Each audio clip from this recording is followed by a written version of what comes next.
Sitting issue নিয়ে তো আগেও বলছি, সিটটা যথেষ্ট স্পেশাস, বসে খুবই কমফোর্টেবল, সিট হাইট কোনো প্যারা নাই, 5 ফিট 6 আমি ইজিলি বসতে পারছি।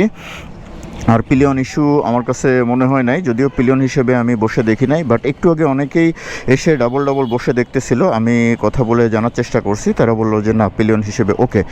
সেই হচ্ছে ব্যাপার। এখন তাহলে বাইকটা চালাই, সাইড স্ট্যান্ড উঠাইছি, যেহেতু side stand cut off feature আছে, সো সাইড স্ট্যান্ড না উঠালে কিন্তু হবে না।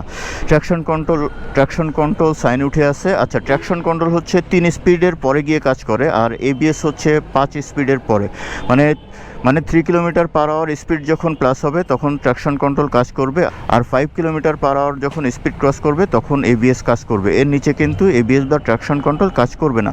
একটা বেসিক ইনফরমেশন দিয়ে দিলাম, আর ডিটেলস সব কিছু আমি রিভিউতে ইনশাল্লাহ দিব। আর এটা ট্র্যাকশন কন্ট্রোল অফ করা যায়, বাট এবিএসটা কিন্তু অফ করার কোনো অপশন নাই। ইঞ্জিন কি সুইচ আছে, আর মিটার টিটার সব কিছু আজকে মোটামুটি আলহামদুলিল্লাহ সব কিছু বুঝে গেছি। নেক্সট রিভিউতে সব কিছু 100% ক্লিয়ারলি আপনাদেরকে বুঝিয়ে দিতে পারবো ইনশাল্লাহ।